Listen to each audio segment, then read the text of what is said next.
down version of, oh, be warm, be filled. Give somebody a deep, meaningful answer that applies to their lives. It talks about outsiders. We meet a lot of outsiders every day.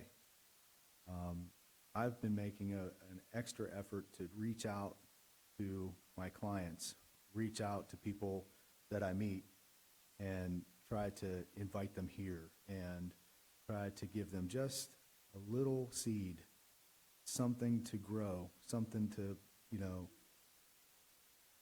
help them see that maybe there's something different here. So we're getting into the end of Colossians here. I didn't think we would finish it today. How are we for time? Brian, are we good on time? I can't see the clock back there. 5 more minutes? We're done? 20 minutes. Oh, we're going to get this done then. Okay. All right. Does anybody know that guy's name in verse 7, 4:7? Tychius, I think. Tychius will tell you all the news about me. He is a dear brother, a faithful minister, and a fellow servant in the Lord. I am sending him to you for the express purpose that you may know about our circumstances and that he may encourage your hearts. He is coming with Onesimus. Saw something when I was reading and preparing for this that this fellow was possibly an escaped slave, someone that had gotten out of slavery, but there's no actual written proof to really back that up, but there's kind of a, people believe that he used to be a slave. Onesimus, our faithful and dear brother, who is one of you. They will tell you everything that is happening here. Anybody ever think about, okay, Paul's in prison, he's in chains, but yet the Romans are letting him have visitors, letting him pass letters, letting him basically still do the same work he was doing out on the street, but I'm sure it's definitely restricted. But imagine if they said, no, stick him in a hole, shut the lid, that's it. We wouldn't have all this. This is almost like divine influence in this regard. We wouldn't have these letters if he couldn't have written them. But I can imagine how he wrote these letters and what he was thinking when he wrote those letters under that type of persecution. He could have written something in one of those letters. They could have read it and walked in and executed him instantly. You're done. We're done with you. But somehow we've got these letters. It's pretty amazing if you really think about that.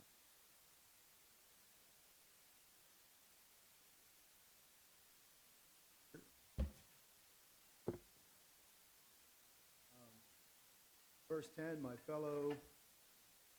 fellow prisoner Aristarchus sends you his greetings, as does Mark, a cousin of Barnabas. You have received instructions about him. If he comes to you, welcome him. Jesus, who is called Justus, I don't think this is the same Jesus that we're talking about, also sends greetings. These are the only Jews among my co-workers for the kingdom of God, and they have proved a comfort to me. That just goes along with, people coming there and comforting him, bringing him a cloak, probably bringing him things to write with, everything he needs.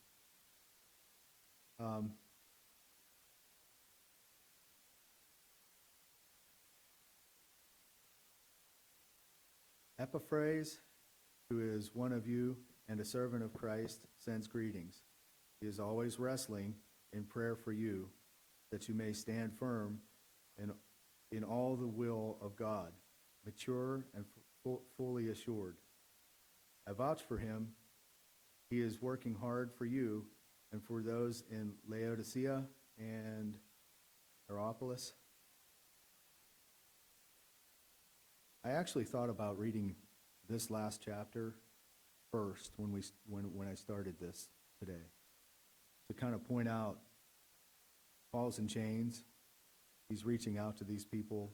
He's pointing out people that can help these people at these different churches, telling them to, accept these people, help them, and listen to what they have to say. Our dear friend Luke, the doctor, and Demas sends greetings. Give my greetings to the brothers and sisters of Laodicea and Nympha and the church in her house. After this letter has been read to you, see that it also is read to the church of the Laodiceans, and that you turn and read a letter from Laodicea. Sorry about that. I can't read very well when it comes to that stuff. Tell Archippus, see it to it that you complete the ministry you have received from the Lord. And then I highlighted the last part. I, Paul, write this greeting in my own hand. Remember my chains. Grace be with you. It's very interesting. Remember my chains. Remember what he's going through. How difficult it must be for him to be who he is and be where he is, doing the work that I'm sure the Romans are not making it easy for him to try to get this stuff out. And, what would it be like for the guys that's carrying these letters, too? They have to sneak around and sneak from house to house to get to where they're going? Or can they just walk down the street with the letter stuffed under their arm? Very difficult times. But look how much work Paul got done in those very, very difficult times. It was paramount. It was of utmost importance, the word, getting these letters out, telling these churches what they needed to do to be saved and be right with God. And it's all done with love, even to the end. Does anybody have anything to add? We've got some time to fill.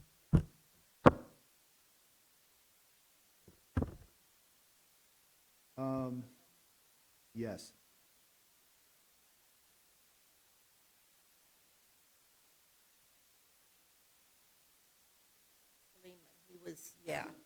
He was a runaway slave, so I didn't know whether, Yeah, I just came across that and was like, that's interesting, but I didn't read more into him to see if he really was.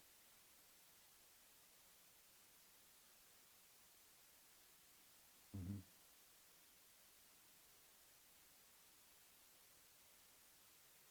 Yeah. Go ahead.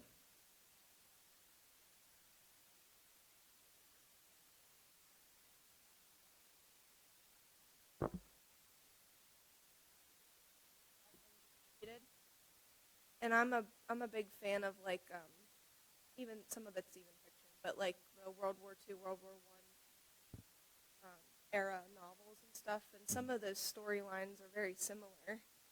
I was just thinking how invested people get in that history. It's a kind of a parallel that you could run with Paul then, and Right. to kind of compare, because there's a lot of different movies and shows and stuff based on that time period, but not really about Paul or the church. So if you kind of think of it in that way, to really appreciate the danger and the determination and everything that went into him trying to get all of his letters out. That just struck me. I was like, well, that's kind of a good parallel to think about it in that light, because it was dangerous during the war times too. Right. To get information to and from different countries under different occupations and stuff. Even writing a letter back then, just the act of writing a letter. I don't know if they wrote them in ink or if they wrote them with a pencil. And yeah, it's on a giant scroll to begin with, So.